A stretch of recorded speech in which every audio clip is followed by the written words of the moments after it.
everybody, and welcome back to the CuzNCiseal Show, episode 5. How's your week going? Mine's going pretty well.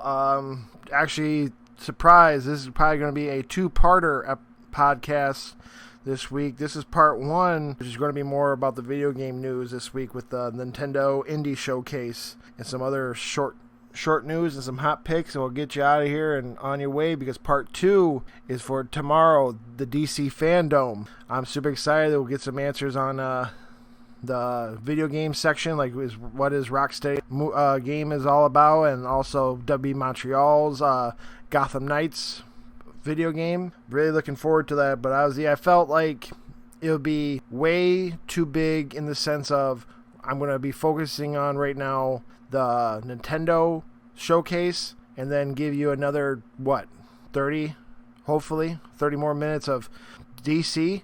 I think this is a little bit better of an idea to do. That's why we're going to do it this way.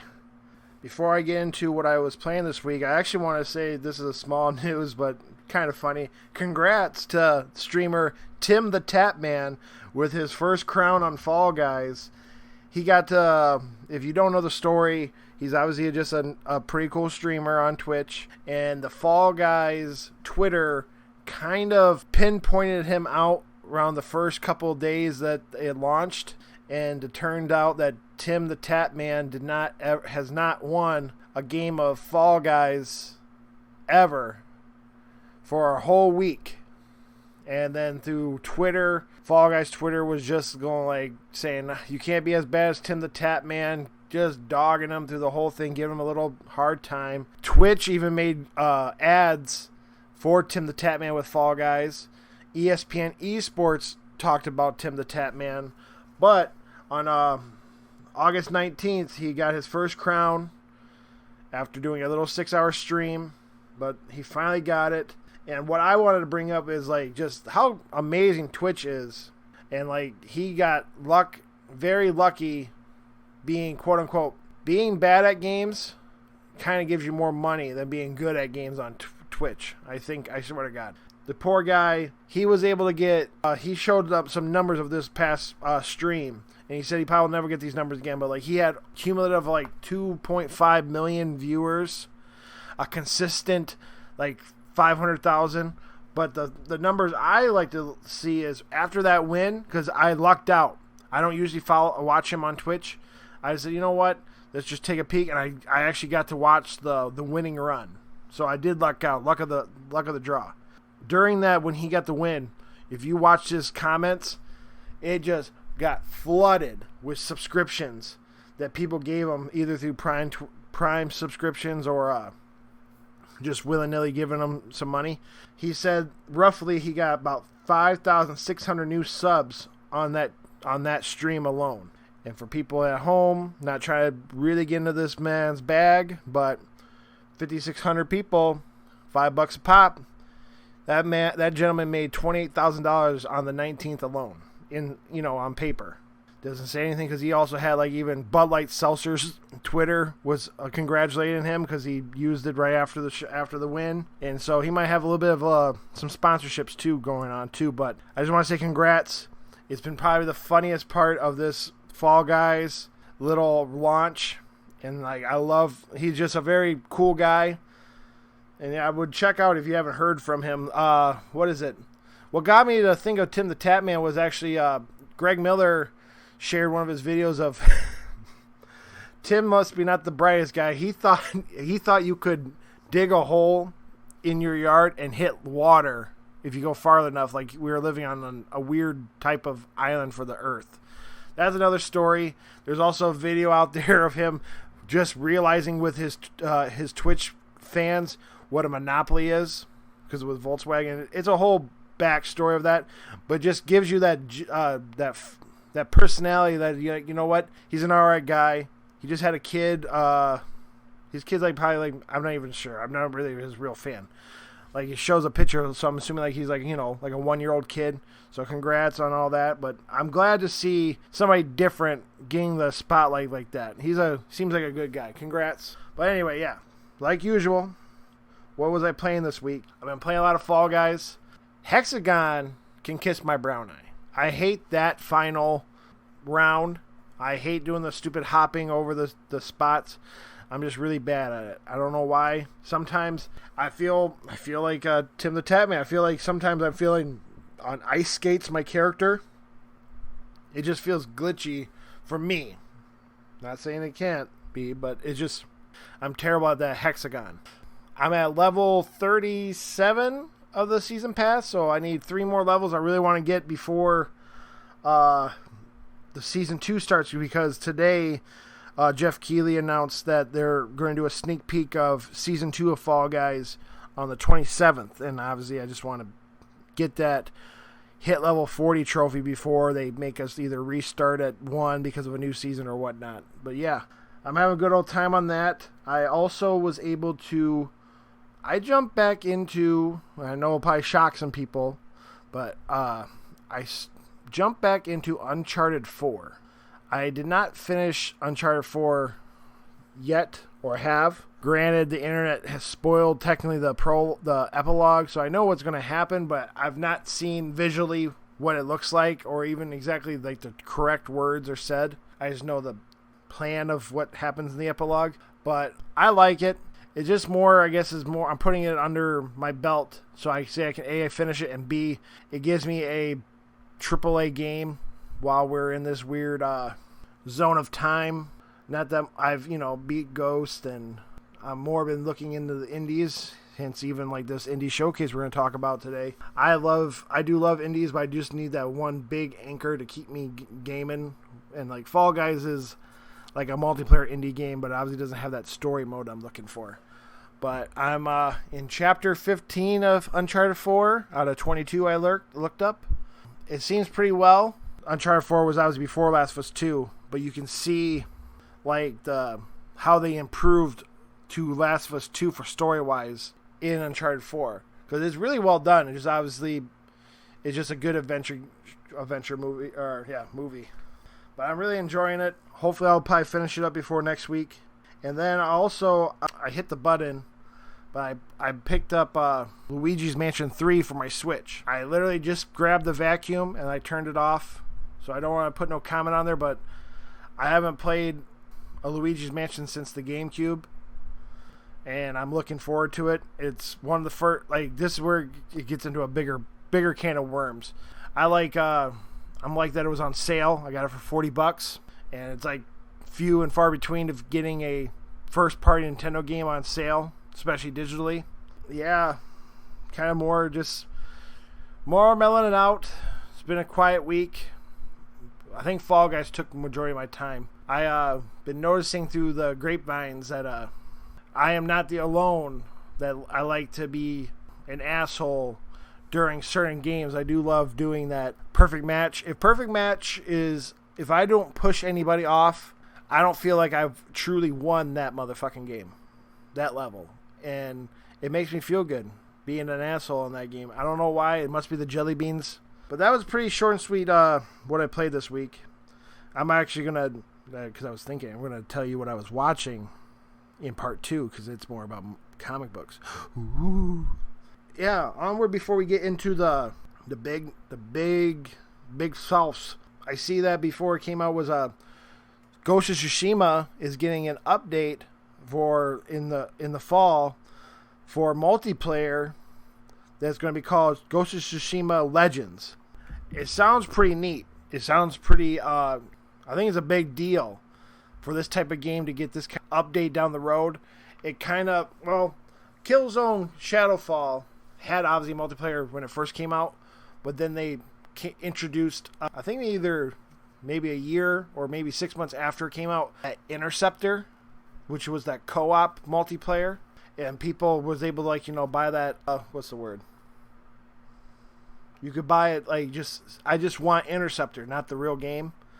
I wonder if they're going to do that with Legends for Ghost of Tsushima. But the story to note is there will be 4 different types of characters you can be.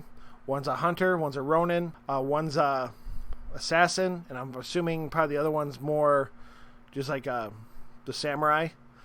And there will be 2 different types of playstyles, to my knowledge, what I've heard. If you can get 2 players to play, you can do story mission of bases and try to, defeat bases together in your own style. But the 4 players is going to be like a horde mode / treat something that might be like a raid boss, like an end game boss to fight during these waves and waves.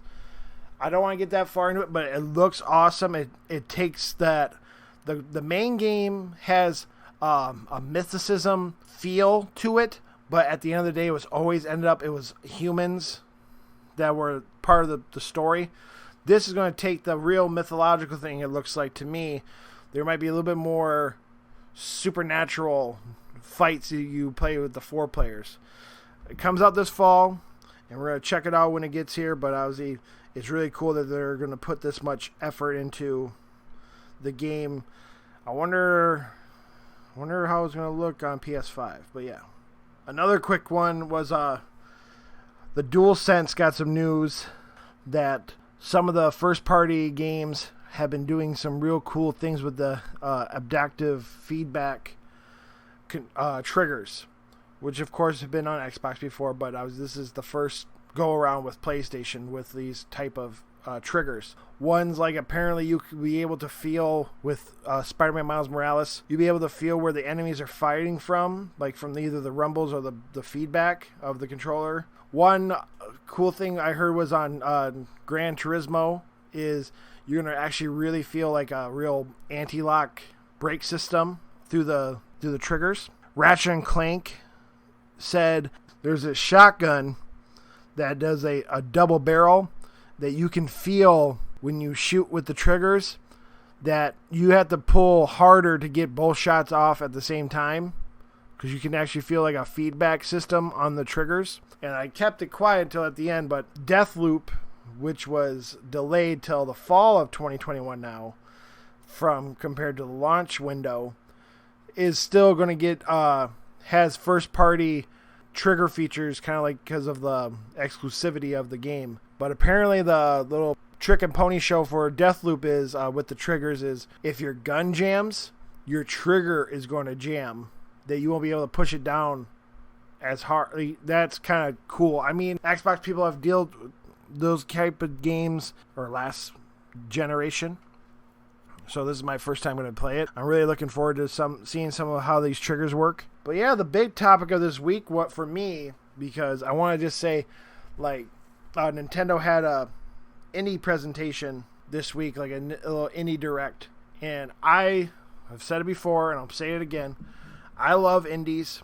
I think they're the real, like, the heart and soul of games. Like the big AAA games are the backbone, but what keeps the blood flowing are those indie games. And I love when any console company highlights them. But yeah, this week was Nintendo, so we're going to start off with how they started off. That's also what I like to do. I have some jokes coming through at the end of this. I kind of hope that if anybody felt squirrely, they would turn on the Nintendo E show, mute that, and listen to me how I describe each game. Because I'm going to go through them all, but I actually did my homework and put little sentences up. But yeah, here we go. Nintendo Indies presentation starts off with the Super Giants game Hades. It's been on the Epic Store since last year. It's a roguelike that has a procedural level. You can team up with other Greek gods and try to escape the underworld. And one feature for the Switch is, and if you own the PC one already, you can cross-save your save files over to your Switch whenever it comes out. It's going to come out next year in 2021. To my knowledge, just to keep a grain of salt for some of them, I'm pretty confident it's going to come to all systems, but they just were highlighting it at the indie show. Next was a Hypnospace Outlaw. I'm not sure how to describe it besides you surf like 90s style web pages, dodging viruses, stopping hackers. This is another PC game that's going to get ported to the Switch. Giant Bomb talked about it last year around the Game of the Year time. It comes out August 27th. It also has, right now, you can pre-purchase, and also there's a demo you can try. And yeah, I heard also that it has some pretty good music into it. I downloaded the demo, but I have not started it yet. But yeah, looking forward to that. After that was a surprise release of Spiritfarer. The creators Thunder Lotus made it. I'm pretty sure this was shown off at Jeff Keighley's video like this summer. In layman's terms, you get to micromanage a ship that carries spirits to rest. You travel through these open 2D world levels. You can also customize your ship. You bond with the spirits that you're traveling with. And again, I was interested the first time I saw it with Jeff Keighley videos, but it's on all consoles for $30 fucking dollars. $30 is, I think, a little too high for me. It looks good. I love the art style. I love the animations. It kind of reminds me of Indivisible, but just $30. If it was $20, now we're talking. Especially because I think this might help them keep their price high. It's on Xbox Game Pass, so at least one party gets it for free, at least in a quote unquote. But it looks good. I do want to get it, but I just want to wait till a sale for it. Next was Garden Story. You're a little berry in a garden town. Kind of looks like Stardew in doing tasks, but I'm not sure if it's more structured. Pictogram's the developer, and it was just a trailer. It's out 2021.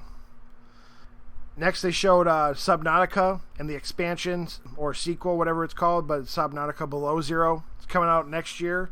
It's another port of an older game. This is an exploration game, kind of like Journey to the Savage Planet and like Outer Wilds, in the sense which I didn't even know it was another planet, but you scuba dive on another alien planet collecting stuff to fix your ship.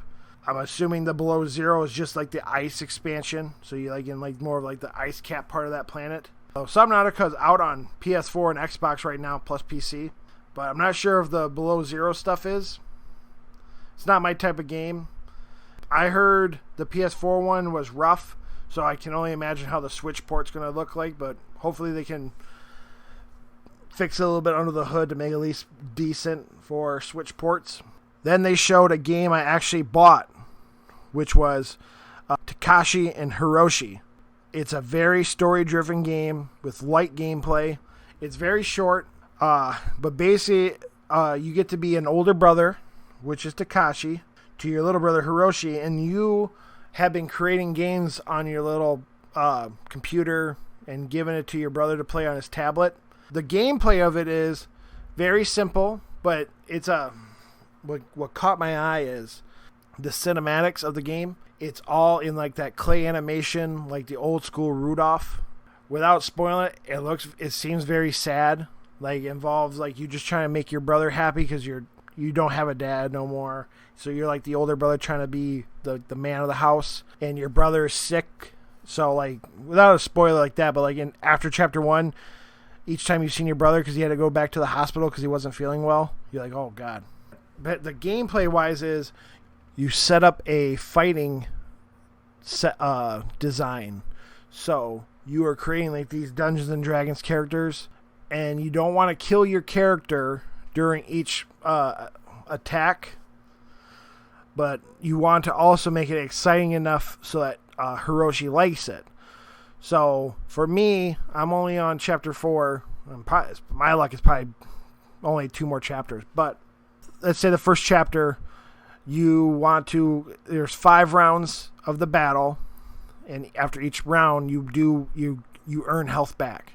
But okay, so the first round you might want to throw 2 blob characters, slime characters, and you have to do the math of like, okay, these slime characters, when they attack me, they take 3 damage. So you're basically, if you don't kill them in the first swing, you're gonna lose 6. It's like a math. It's hard to explain because obviously I'm just terrible at explaining.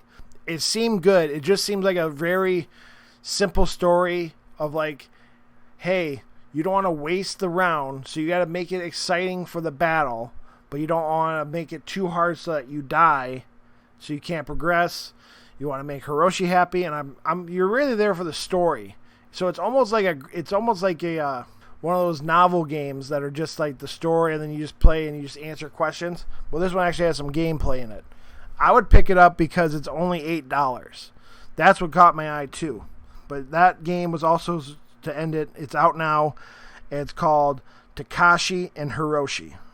Next was Raji, an ancient epic from Notting Head Games.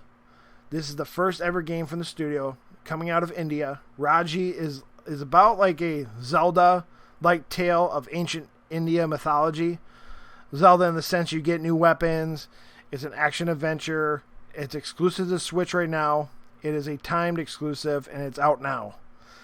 Another one of those is like $30, but it looks good. I just obviously am sensitive on the cash, and then next thing I know, after the indie thing, I went and bought Luigi's Mansion, like I said. So I'm a hypocrite too. How about another time exclusive, Bear and Breakfast? You run a customized Airbnb, and you're also a bear. It comes out 2021, and it's pretty much like that. Next was the second game I purchased, A Short Hike. It's a small, relaxing, mellow game with the main objective is hike up this mountain. It's a very short game, like I said. I'm recommending it because it was one of those games that was on PC last year. Even again, it was on like some Game of the Years for even like just for style wise. But you play as like a animalistic character that you have to just go get phone reception. But the cool thing is like there's no real like here's an arrow. You need to go this direction. You can go anywhere you want. The whole map's unlocked. You get to just explore, check out some stuff. You can go all the way up to the mountain, but then turns out you have to go earn some feathers so you can climb. But you can go down to the beach. You might meet some people. You might play volleyball. Who knows? But it just has some... It's a very mellow game. I just really recommend it. It's another one. Like it was only like $7.50 for it. It's a time exclusive. It's going to come to other parties, PS4 and Xbox sooner than later. But yeah, it's out now. I'd recommend it. I'm liking it. I got up the mountain. I'm still going to go explore the rest of the island. I'd check it out. A Short Hike. Next was a game, Card Shark. It's being published by Devolver, so you know it's going to be good. You play cards in old-timey France. You work your way up the chain of society, and you're basically a thief in the sense of if you cheat, you use sleight of hand to win, just don't get caught. Out 2021. Next was Torchlight 3 by Perfect World. It's coming to Switch. Torchlight is a Diablo-style game. The trailer made it look smooth, high frames, and fast action, which could be also, they could just be showing the computer version of the game. We'll see. In Torchlight 3, you can make a custom fort. You can display your loot, and also pets return to the game, and you can have a pet llama, so that's cool. Comes out this fall. Switch also gets an exclusive Red Fairy. Next was Manifold Garden, was shown and released today. Manifold Garden is a puzzle game that basically feels like, you know that piece of art that has all the different stairs, like a very abstract art, like you can picture a game that you're stuck in that type of art. It's a puzzle game. It's out on all platforms right now. Next was Evergate, shown the main character kind of looks like an Ori knockoff, but the gameplay is original for this platformer. It does it different. You slow down time with the soul flame, and you shoot crystals that are on the level. So like you could have like a orange crystal that gives you a double jump. You have to shoot like, you know, so you can use that crystal power during this frame. And there's also like a pink crystal that can give you a platform. And when you get farther into the game, you start doing combos. Like you're gonna have to shoot like orange, pink, maybe a blue one, and like just to do a combo to get through traverse through the level. It seems interesting. It's out now. If it tickles your fancy, it's called Evergate. And then they had the sizzle reel, Haven, out later this year. Looks like an action RPG. Then Going Under, out September 24th. It looks like you're going through a party house fighting D&D monsters. Colorful art. You fight a slime with an anime girl pillow, so it's 5 out of 5. The Red Lantern, out this fall. You're on the Iditarod trail, but you say, fuck the sick kids, I'm going to evict this bear out of this cabin. Don't believe me? Check the trailer. Unrailed, September 23rd, demo out now. You build a railroad puzzle without throwing Asians with TNT in their ass to build it like the USA did. Struggling, August 27th. You're rebuilding yourself platformer art design like Ren and Stimpy. Inmost, August 21st. 2D pixel Dark Souls style game. She Dreams Elsewhere. Early 2021. Looks like Undertale in Final Fantasy III RPG style had a baby. Grindstone. This fall, an Apple mobile game coming to Switch. Really good reviews. You say mobile, I say Switch port. Goner 2, Gonner 2. This fall co-op game is If Nidhogg and Enter the Gungeon had a baby. And then it ends with Untitled Goose Games getting a co-op patch September 23rd. But yeah, how about that? I say it was a really good indie, but also again, it's like bribing me because I like indies. So I think it's better than some of the other directs I've seen. There's also been some other news I like to talk about is thanks to a Guatemalan retailer, we might be getting the Prince of Persia remakes. Right now, the listing shows only for PS4 and Switch. Not saying it's not going to happen on Xbox, but rumored to be out in November. And also, just so to clear out the idea, the Prince of Persia remake part of it is rumored to be all three Prince of Persias. Sands of Time, Warrior Within, and I forgot the third one. And the Doritos bags are true. The Call of Duty Black Ops Cold War is true. And there will be a teaser trailer on August 26th. And also, did you know Borat, it might be coming back?